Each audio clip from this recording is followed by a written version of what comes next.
নমস্কার দর্শকবৃন্দ, আমি ডক্টর তপন চৌধুরী। আমার এই ঘুমের চ্যানেলে আপনাদের সবাইকে স্বাগত জানাই। আশা করি আপনারা সবাই সুস্থ আছেন এবং ভালো আছেন। আজ আমি আপনাদের সামনে ফাইব্রোমাইলজিয়ার কি কি হোমিওপ্যাথিক ঔষধ আছে বা কি কি হোমিওপ্যাথিক চিকিৎসা আছে আমি সেটা নিয়ে আজকে আলোচনা করব। আশা করব ভিডিওটা আপনারা স্কিপ না করে পুরোটা দেখবেন। তার আগে বলবো, যারা আমার চ্যানেলে নতুন আছেন অবশ্যই চ্যানেলটা সাবস্ক্রাইব করে পাশে থাকা বেল আইকনটা প্রেস করে দেবেন, যাতে কিনা যখনই আমি এরকম ইনফরমেটিভ ভিডিও আপলোড করব তখনই যেন আপনাদের কাছে ঠিকঠাক সময়ে নোটিফিকেশনটা পৌঁছে যায়। এই ফাইব্রোমাইলজিয়া হলো কোনো মাসল বা কোনো ফাইব্রাস টিস্যুর পেইন, ব্যথা, বেদনা। কিন্তু দর্শকবৃন্দ, এই টাইপের ব্যথা বেদনা বা এই ধরনের ব্যথা বেদনা বা এই যে ফাইব্রোমাইলজিয়ার সমস্যা তখনই চিন্তার বিষয় হয়ে দাঁড়ায় যখন এর কোনো কারণ ঠিকঠাক করে খুঁজে পাওয়া যায় না। দর্শকবৃন্দ, ফাইব্রোমাইলজিয়া একটা আন্ডার ডায়াগনোসিস কেস, যার কোনো ঠিকঠাক করে ডায়াগনোসিস হয় না। এতে কি হয় যে রোগী যখন তার ব্যথা বেদনার সমস্যা হয় বা যখন তার মাসেল পেন হচ্ছে বা যখন তার মাংসপেশির ব্যথা হচ্ছে, তখন কিনা তিনি বিভিন্ন ধরনের টেস্ট করছেন, বিভিন্ন ডাক্তারবাবুদের দেখাচ্ছেন এবং বিভিন্ন ধরনের ওষুধ সেবন করছেন। যখন তিনি ওষুধগুলো সেবন করছেন তখন তিনি কিছুটা ভালো থাকছেন, তারপরে আবার তার যদি সমস্যাগুলো বেড়ে যাচ্ছে আবার তিনি টেস্ট করছেন, আবার তিনি ওষুধ খাচ্ছেন। এভাবে করে কিন্তু প্রসেস বা প্রক্রিয়াটা চলতে থাকছে।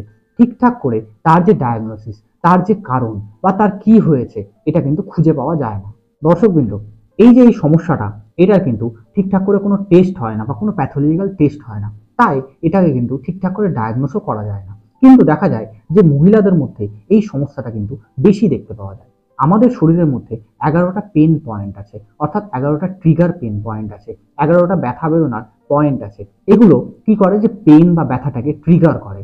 আমাদের সামনে বা আমাদের কাছে যখন ফাইব্রোমাইলজিয়ার পেশেন্ট আসে তখন কিন্তু পেশেন্ট এসে বলে যে সকাল থেকে কিন্তু আমার প্রচুর পরিমাণে গায়ে হাতে পায়ে যন্ত্রণা হচ্ছে। কখনো রোগীর মনে হয় যে তিনি গাউটে ভুগছেন, কখনো মনে হয় তার ইউরিক অ্যাসিড প্রচুর পরিমাণে বেড়ে গেছে, কখনো তার মনে হয় যে অতীতে তার বেশি চোট লেগেছিল তার দরুন তার ব্যথা বেদনার সমস্যা হয়েছে। কারো কারো ক্ষেত্রে মনে হয় তার হয়তো অস্টিওআর্থারাইটিস বা রিউমাটয়েড আর্থ্রাইটিসের মতো রোগ জ্বালা এগুলো ধরে নিয়েছে। কারো কারো আবার এতটাই পেন হয় বা এতটাই ব্যথা হয় যে তার মনে হয় যে তার হাড় ভাঙার মতো বা হাড় ভেঙে যাওয়ার মতো তার কিন্তু ব্যথা বেদনার সমস্যা হচ্ছে এবং তার কিন্তু সব সময় ব্যথা বেদনা মনে হয়। দর্শকবৃন্দ, ইন জেনারেলি আমরা যখন ঘুম থেকে উঠি তখন আমাদের কি মনে হয় যে সকালে ঘুম থেকে উঠে আমাদের কিন্তু নিজেকে ফ্রেশ মনে হয়, নিজেকে প্রচুর পরিমাণে অ্যাক্টিভ বলে মনে হয়। কিন্তু যাদের এই ফাইব্রোমাইলজিয়ার সমস্যা রয়েছে তাদের ক্ষেত্রে কিন্তু এই টাইপের একটা যে ফ্রেশনেস বা এই যে একটা অ্যাক্টিভনেস সেটা কিন্তু তাদের মধ্যে দেখতে পাওয়া যায় না, কারণ তাদের মধ্যে কিন্তু ঘুমের যে ঠিকঠাক টাইম টেবিল সেটা কিন্তু ঠিকঠাক করে হয় না। এদের মধ্যেই বেশিরভাগ যে পেশেন্ট থাকেন তারা কিন্তু প্রচুর পরিমাণে ইনসোমিনিয়ায় ভোগেন বা তাদের কিন্তু ঠিকঠাক করে রাতে ঘুম হয় না। এর জন্য কি হয় যে তারা যখন সকালে ঘুম থেকে ওঠেন তাদের নিজস্ব মনে হয় যে তাদের শরীরটা যেন ভারী হয়ে গেছে, অলস হয়ে গেছে। যেহেতু দর্শকবৃন্দ এই রোগের কোনো ডায়াগনোসিস নেই, তাই কি হয় যে এই রোগটাকে ঠিকঠাক করে নির্ণয় করা প্রচুর পরিমাণে কমপ্লিকেটেড হয়ে যায়। কখনো কখনো এই রোগটা আলাদাভাবেও দেখা যেতে পারে, কখনো কখনো অনেকগুলো ব্যথা বেদনার সিমটম নিয়ে, অর্থাৎ রিউমাটিক আর্থ্রাইটিস, অস্টিওআর্থ্রাইটিস এগুলো সব নিয়েও কিন্তু এই সমস্যাটা দেখা দিতে পারে। এরপরে নেক্সট আমরা আলোচনা করব যে এই সমস্যার কারণটা কি। দর্শকবৃন্দ, ফাইব্রোমাইলজিয়া বা মাংসপেশির ব্যথার কিন্তু অ্যাকচুয়াল কোনো কারণ কিন্তু জানা নেই বা অজানা। কেন, কার, কিসের জন্য মাসল পেন হচ্ছে সেটা কিন্তু ঠিকঠাক করে খুঁজে পাওয়া যায় না। তাও যদি কারো অনেক দিন ধরে রিউমাটিক আর্থ্রাইটিসে তিনি ভুগছেন তার জন্য তার মাসল পেনের সমস্যা হতে পারে, বা কেউ অতীতে বারবার পড়ে গেছিলেন বা বারবার তার ইনজুরির সমস্যা রয়েছে বা ইনজুরির হিস্ট্রি রয়েছে, এখান থেকেও কিন্তু তার ফাইব্রোমাইলজিয়ার সমস্যা হতে পারে। তাই জন্য দর্শকবৃন্দ, পেশেন্টকে বসিয়ে নিয়ে বা তার রোগের যে হিস্ট্রি সেটা জিজ্ঞেস করতে হয়, তারপরে কিন্তু এই ফাইব্রোমাইলজিয়ার যে কারণ সেটা কিন্তু খুঁজে বের করা সম্ভব হয় দর্শকবৃন্দ। এবং তার সাথে আমরা দেখতে পাই যখন আমরা কোনো একটা রোগীর হিস্ট্রি নিই বা রোগীকে যখন জিজ্ঞেস করি যে তার অতীতে কোনো প্রবলেম হয়েছিল কিনা, তখন কিন্তু বিভিন্ন রকমের প্রবলেম বেরিয়ে আসতে থাকে। বেশিরভাগই এই টাইপের সমস্যা কিন্তু ফিমেলদের মধ্যে বা মহিলাদের মধ্যে বেশি দেখতে পাওয়া যায়। তাই এর মধ্যে কিছুটা কিন্তু ফিমেল হরমোনও দায়ী থাকে এই ফাইব্রোমাইলজিয়া হওয়ার। এরপরে নেক্সট বলবো দর্শকবৃন্দ যে এই সমস্যার মেন সিমটমগুলো আমরা কি কি দেখতে পাই বা লক্ষণগুলো আমরা কি কি দেখতে পাই। প্রথমেই বলবো দর্শকবৃন্দ যে পেশেন্টের বা রোগীর কিন্তু মর্নিংয়ে বা সকালে প্রচুর পরিমাণে গায়ে হাতে পায়ে ব্যথা হয়, মাংসপেশিতে ব্যথা হয় এবং সে নিজেকে অলস অলস ভাব কিন্তু তার মধ্যে অনুভব করতে পারে এবং তার সাথে তার কিন্তু একটা উইকনেস থাকে। নর্মালি সে যদি কোনো জিনিস হাত থেকে তোলে সে কিন্তু জোর পায় না, সে কিন্তু কোনো কাজ বা কোনো হেভি ওয়ার্ক সে করতে পারে না। অর্থাৎ দর্শকবৃন্দ, যে নর্মাল অ্যাজ ইউজুয়াল কোনো একটা ব্যক্তি যতটা তার নিজের জন্য একটা হেভি ওয়ার্ক করতে পারবে, এই ধরনের পেশেন্ট বা এই ধরনের রোগীরা কিন্তু তাও করতে পারে না এবং দর্শকবৃন্দ, যখন এ ধরনের পেশেন্ট আপনার কাছে আসবে তখন আপনি দেখবেন নর্মালি যদি আমরা কাউকে চিমটি কাটি বা নর্মালি যদি এভাবে করে চিমটি কাটা হয় তাহলে দেখবেন যে অতটা বেশি বোঝা যায় না সেই পেনের। কিন্তু যখন এই টাইপের পেশেন্ট অর্থাৎ ফাইব্রোমাইলজিয়ার পেশেন্ট যখন আপনার সামনে আসবে তখন তাকে যদি এভাবে হালকা টাচ করেন সে কিন্তু ব্যথা ফিল করবে। যদি হালকা একটু চেপে ধরেন তখন সেই ব্যথাটা তার কিন্তু প্রচুর পরিমাণে হতে পারে বা প্রচুর পরিমাণে তার সিভিয়ারও একটা অনুভব হতে পারে। দর্শকবৃন্দ, এই যে ফাইব্রোমাইলজিয়ার সমস্যাটা এটা কিন্তু অনেক সময় দেখা যায় যে ব্রেনের সাথেও কিন্তু কানেক্টেড থাকে।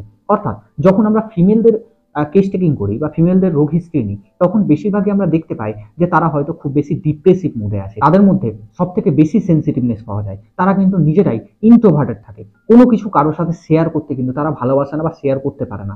বেশিরভাগ এই টাইপের মহিলাদের কিন্তু এই ফাইব্রোমাইলজিয়ার সাথে মাইগ্রেনের সমস্যা, আইবিএস এর সমস্যা, আদার্স যে পেটের সমস্যাগুলো আছে সেগুলো কিন্তু দেখতে পাওয়া যায়। এছাড়াও দর্শকবৃন্দ, যেহেতু এই ধরনের পেশেন্ট প্রচুর পরিমাণে ওষুধ খান, প্রচুর জায়গায় ট্রিটমেন্ট করেন, এর থেকে কি হয় যে প্রচুর পরিমাণে সেডেটিভ বা বিভিন্ন ধরনের যে স্টেরয়েডের মেডিসিনগুলো আছে সেইগুলো তাদের বডির মধ্যে কিন্তু ঢুকতে থাকে। এতে কি হয় যে তাদের অনেকেরই কিন্তু অলস ভাব বেশি দেখতে পাওয়া যায়, ঝিমুনি ঝিমুনি ভাব বেশি দেখতে পাওয়া যায়। অর্থাৎ তিনি যখন একটু কিছু কাজ করছেন তার কিন্তু ঘুম ঘুম ভাব পাচ্ছে।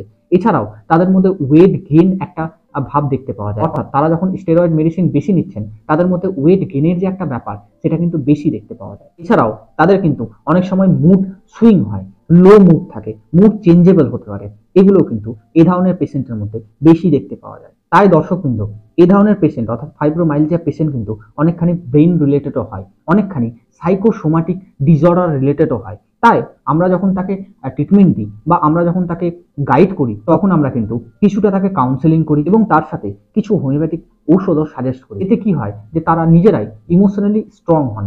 এতে কি হয় যে তাদের যে লাইফস্টাইল বা তাদের যে স্বভাব, তাদের কথা বলার যে একটা ভঙ্গি সবকিছু কিন্তু আস্তে আস্তে চেঞ্জ হতে থাকে এবং কিছু ঔষধ খাওয়ার সাথে সাথে, কিছু লাইফস্টাইল চেঞ্জ করার সাথে সাথে কিন্তু এদের যে এই সমস্যাগুলো এইগুলো কিন্তু আস্তে আস্তে ঠিক হয়ে যায়। নেক্সট বলবো দর্শকবৃন্দ যে এই সমস্যার জন্য আমরা কি কি হোমিওপ্যাথিক ওষুধ ব্যবহার করি। তার আগে বলবো, যখনই আপনার কাছে এই টাইপের পেশেন্ট আসবেন বা আপনি যদি নিজেদের বাড়ির মধ্যেও এই টাইপের পেশেন্ট দেখতে পান যাদের ফাইব্রোমাইলজিয়া হয়েছে, তাদের কিন্তু আগে আপনি রোগী স্ক্রিন নিন। এতে কি হবে যে ফাইব্রোমাইলজিয়ার যে অ্যাকচুয়াল যে কারণ বা অ্যাকচুয়াল যে পিকচারটা সেটা যেন আপনার কাছে ক্লিয়ার হয়ে যায়। কারণ যদি না ঠিকঠাক করে ক্লিয়ার হয় তখন কিন্তু এই ওষুধগুলো ঠিকঠাক করে কাজ করবে না বা পেশেন্ট কিন্তু ঠিকঠাক করে সারবে না। কারণ অনেক সময় কি হয় যে আমরা রিউমাটিক আর্থারাইটিসের সাথে ফাইব্রোমাইলজিয়ার যে লক্ষণগুলো বা সমস্যাগুলো সেটা কিন্তু অনেকটা গুলিয়ে যায়। এই ফাইব্রোমাইলজিয়ার জন্য কিন্তু মেন কিছু কিছু ওষুধ আছে যেগুলো কিন্তু খুব ভালো কাজ করে। তাদের মধ্যে প্রথম ওষুধ হলো রাস্টক্স। ধরনের পেশেন্টের মধ্যে দেখতে পাওয়া যায় যে এদের কিন্তু প্রচুর পরিমাণে মাংসপেশির ব্যথা হয় এবং এতটাই ব্যথা হয় যেন মনে হয় ওদের যে ছিঁড়ে যাওয়ার মতো ব্যথা হচ্ছে। বিশেষ করে টেন্ডনে, লিগামেন্টে, বিশেষ করে ঘাড়ে, পায়ে, হাতে, এগুলোতে কিন্তু প্রচুর পরিমাণে তাদের ব্যথা বেদনার সমস্যা কিন্তু দেখতে পাওয়া যায়। তারা যখন হাঁটাচলা করেন তারা ভালো থাকেন, তারা যখন শুয়ে পড়েন বা রেস্ট নেন তাদের যে ব্যথা বেদনার সমস্যাটা সেটা কিন্তু প্রচুর পরিমাণে বেড়ে যায়। রাতের দিকে তাদের ব্যথা বেদনার সমস্যাটা প্রচুর পরিমাণে বাড়ে। তাদের অনেক সময় কি হয় যে পায়ে হাতের জয়েন্ট বা পা হাত স্টিফ হয়ে যায়, প্যারালাইজড হয়ে যায়, শক্ত হয়ে যায়। দর্শকবৃন্দ, যদি আপনার এই ধরনের লক্ষণ সব থেকে বেশি দেখতে পাওয়া যায় বা আপনার মধ্যে হচ্ছে, তাহলে আপনি রাস্টক্স 200 5 ফোঁটা করে পরপর 6 দিন অর্থাৎ 6টা ডোজ আপনি যদি ঠিকঠাক করে গ্রহণ করেন তাহলে দেখবেন বা সেবন করেন তাহলে দেখবেন যে আপনার ব্যথা বেদনার যে সমস্যা সেটা কিন্তু আস্তে আস্তে সমাধান হবে। নেক্সট যে ওষুধের কথা বলবো দর্শকবৃন্দ সেটা হলো কস্টিকাম। কস্টিকামও কিন্তু এই ফাইব্রোমাইলজিয়ার সমস্যায় বা মাসেল পেনের সমস্যায়, যেখানে আপনার প্রচুর পরিমাণে ব্যথা যন্ত্রণার সমস্যা হচ্ছে, মাসেলটা শক্ত হয়ে গেছে, প্যারালাইজডের মতো হাতে পায়ে আপনার প্রচুর পরিমাণে ব্যথা যন্ত্রণার সমস্যা হচ্ছে, অর্থাৎ হাতে পায়ের মাসেলে আপনার প্রচুর পরিমাণে ছিঁড়ে যাওয়ার মতো সমস্যা হচ্ছে, প্রচুর পরিমাণে আপনি নিজেকে দুর্বল বোধ করছেন, রাতের দিকে আপনার ব্যথা বেদনার সমস্যা বেড়ে যাচ্ছে, বিশেষ করে পায়ে আপনার ব্যথা বেদনার সমস্যা বেড়ে যাচ্ছে। রেনি ওয়েদার বা বর্ষাকালে বা বর্ষার দিনে ঠান্ডা লাগলে আপনার ব্যথা বেদনার সমস্যাটা বাড়ছে বা আপনি খুব বেশি কাজ করে ফেলেছেন তারপরে আপনার গায়ে হাতে পায়ে ব্যথা, মাসেলে ব্যথা, এগুলো সব বেড়ে যাচ্ছে। এছাড়াও দর্শকবৃন্দ, যখন আপনি কোনো ওয়ার্ম অ্যাপ্লিকেশন দিচ্ছেন, যখন কোনো আপনি গরম শেক দিচ্ছেন তখন আপনি বেটার ফিল করছেন। এছাড়াও এর সাথে আমরা দেখতে পাই যদি কারো লং লাস্টিং একটা গ্রিফ থাকে, লং লাস্টিং একটা ডিপ্রেশন থাকে, অর্থাৎ তিনি অনেক দিন ধরে কোনো একটা মানসিক সমস্যায় অর্থাৎ স্ট্রেসে, কোনো একটা চিন্তা ভাবনায় প্রচুর পরিমাণে ভুগছেন, তার জন্য তার যদি ফাইব্রোমাইলজিয়া ফাইব্রোমাইলজিয়ার সমস্যা বা মাসল পেনের সমস্যা হয়, এছাড়াও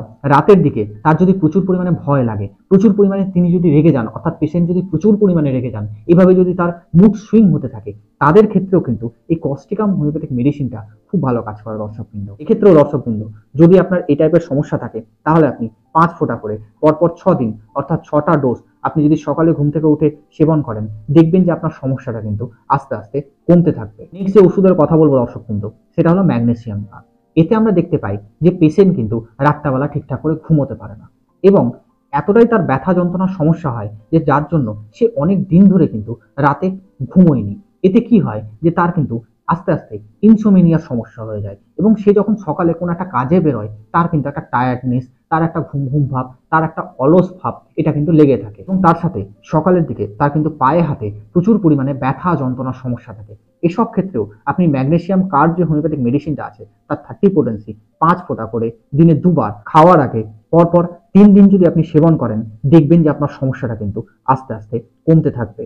নেক্সট যে ওষুধের কথা বলবো দর্শকবৃন্দ, সেটা হলো ল্যাকেসিস। ল্যাকেসিসের পেশেন্টের মধ্যেও আমরা স্লিপিং ডিস্টারবেন্স অর্থাৎ ঘুমের যে সমস্যা, সেটা আমরা দেখতে পাই। পেশেন্ট কিন্তু রাতের দিকে ঠিকঠাক করে ঘুমোতে পারে না, কারণ তার ব্যথা বেদনার যে সমস্যা, সেটা কিন্তু লেফট সাইডে হয়, অর্থাৎ বাঁ দিকে হয়। তার জন্য সে কিন্তু বাঁ দিক করে ঘুমোতে পারে না। এছাড়াও সে কিন্তু প্রচুর পরিমাণে নার্ভাস, প্রচুর পরিমাণে এক্সাইটেবল। দর্শকবৃন্দ, সে কিন্তু রাতে প্রচুর পরিমাণে ভয় পায়, প্রচুর পরিমাণে নিজেকে নিয়ে টেনশন করতে থাকে। সে যখন ঘুমোতে যায়, তার মনে হয় যে তার হার্টটা অর্থাৎ হৃৎপিণ্ডটা এই বুঝি বন্ধ হয়ে গেল। যদি আপনার এই টাইপের সমস্যা হয়, তাহলে দর্শকবৃন্দ আপনারা 5 ফোঁটা করে সপ্তাহে একবার পরপর 4 সপ্তাহ অর্থাৎ মাসে 4টে ডোজ আপনারা যদি ঠিকঠাক করে সেবন করেন, তাহলে দেখবেন যে আপনার সমস্যাটা কিন্তু আস্তে আস্তে কমতে থাকবে। দর্শকবৃন্দ, এই 4টে পোটেন্সি কিন্তু মেইনলি ফাইব্রোমাইলজিয়ার সমস্যায় বা মাসল পেনের সমস্যায় কিন্তু বেশি ব্যবহার করা হয়। আপনাদের লক্ষণের সাথে যে ঔষধের লক্ষণটা মিলবে, আপনারা সেই ওষুধটা সেই ডোজে যদি ঠিকঠাক করে সেবন করেন, তাহলে দেখবেন যে আপনার ফাইব্রোমাইলজিয়ার সমস্যা কিন্তু কমতে থাকবে। এছাড়াও দর্শকবৃন্দ, কিছু মাদার টিংচার আছে যা কিনা এই ফাইব্রোমাইলজিয়ার সমস্যায় খুব ভালো কাজ করে। তাদের মধ্যে প্রথমটা হলো র্যামনাস ক্যাল।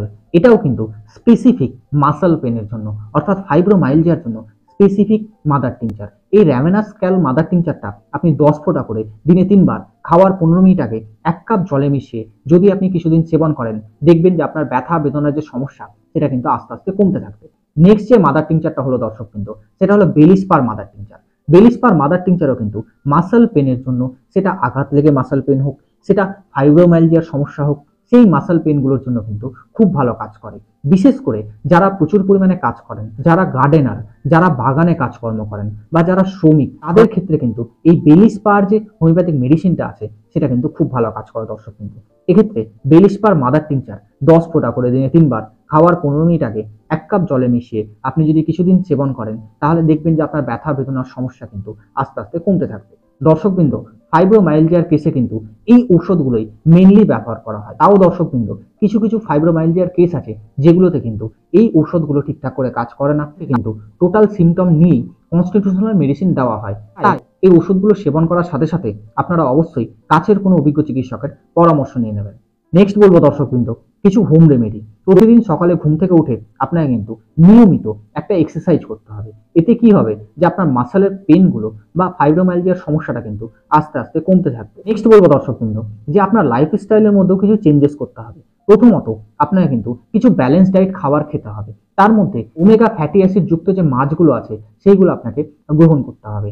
ফ্ল্যাক্স সিড আপনাকে গ্রহণ করতে হবে, ফল আপনাকে খেতে হবে, সবজি আপনাকে সেবন করতে হবে। কিছু খাবার আছে সেগুলো আপনাকে বাদ দিতে হবে, যেমন ধরুন কফি, যেমন ধরুন চা, যেমন ধরুন প্রসেস ফুড, যেমন ধরুন অত্যাধিক পরিমাণে যদি আপনি স্মোকিং করেন বা ধূমপান করছেন, সেগুলো আপনাকে বন্ধ করতে হবে।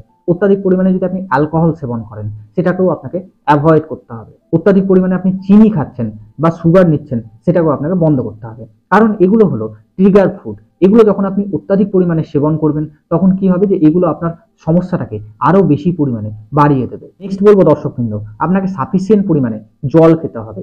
এতে কি হবে যে আপনার বডি যতটা হাইড্রেটেড থাকবে, আপনার কিন্তু ব্যথা বেদনার যে সমস্যা, সেটা কিন্তু আস্তে আস্তে কমতে থাকবে। নেক্সট বলবো যে আপনাকে ভিটামিন ডি সাপ্লিমেন্ট নিতে হবে, আপনাকে ম্যাগনেসিয়াম সাপ্লিমেন্ট নিতে হবে। এতে কি হবে যে আপনার ফাইব্রোমাইলজিয়ার যে সমস্যা, সেটা কিন্তু আস্তে আস্তে কমতে থাকবে দর্শকবৃন্দ। নেক্সট বলবো যে আপনার খাবারের মধ্যে হলুদ অ্যাড করতে হবে। হলুদ অ্যান্টি ইনফ্লামেটরি হিসাবে আমাদের বডিতে কাজ করে, তাই আপনার খাবারের মধ্যে হলুদকেও অ্যাড করতে হবে। নেক্সট বলবো দর্শকবৃন্দ, যদি আপনি প্রচুর পরিমাণে মানসিক ডিপ্রেশনে থাকেন বা প্রচুর পরিমাণে আপনার চিন্তা ভাবনা লেগে আছে, স্ট্রেসে আছেন, তাহলে আপনাকে স্ট্রেস ম্যানেজমেন্ট করতে হবে। এর জন্য আপনি কিছু মেডিটেশন করতে পারেন, এর জন্য আপনি ডিপ ব্রিথিং এক্সারসাইজও কিন্তু করতে পারেন। নেক্সট বলবো দর্শকবৃন্দ, যে এই ফাইব্রোমাইলজিয়ার সমস্যার জন্য আপনি কিন্তু ম্যাসেজ থেরাপিও করতে পারেন। যেগুলো হোমিওপ্যাথিক পেইন কিলার অয়েলগুলো আছে সেগুলো দিয়ে আপনি কিন্তু সেই জায়গাগুলোতে, যে মাসলগুলোতে আপনার ব্যথা বেদনার সমস্যা হচ্ছে, সেখানে কিন্তু কিছুটা ম্যাসেজও করতে পারেন। মৃদু হাতে ম্যাসেজ করলে দেখবেন আপনার ব্যথা বেদনার যে সমস্যা সেটা কিন্তু অনেকটা কম থাকবে। নেক্সট বলবো দর্শকবৃন্দ, যদি আপনি প্রচুর পরিমাণে ডিপ্রেসড থাকেন বা আপনি ইমোশনালি প্রচুর পরিমাণে সেন্সিটিভ, তাহলে আপনাকে প্রয়োজনে কাউন্সেলিং নিতে হবে, প্রয়োজনে বন্ধু বান্ধবের সাথে সময় কাটাতে হবে। এতে কি হবে যে আপনার সমস্যাটা কিন্তু আস্তে আস্তে কমতে থাকবে, এবং যতটা আপনি ইমোশনালি ব্যালেন্সড হতে থাকবেন আপনার সমস্যা কিন্তু অনেকটাই কমতে থাকবে।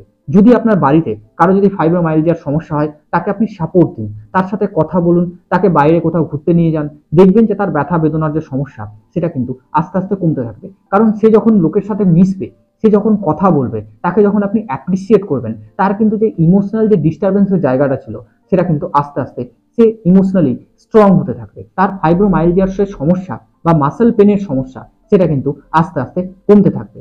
আশা করবো দর্শকবৃন্দ আজকের যে আলোচনা আপনার ভালো লেগেছে এবং উপকারে এসেছে। যদি ভালো লাগে বা উপকারে আসে, অবশ্যই ভিডিওটা লাইক, কমেন্ট এবং শেয়ার করবেন। আপনি যদি কোনো টপিক সাজেশন দিতে চান, অবশ্যই আপনি কমেন্টে সাজেস্ট করতে পারেন। ভালো থাকুন, সুস্থ থাকুন, দেখতে থাকুন ইয়োগমিয়া চ্যানেল। দেখা হবে আবার নেক্সট কোনো আলোচনায় বা নেক্সট কোনো টপিকে। আজকের মতো ধন্যবাদ, নমস্কার।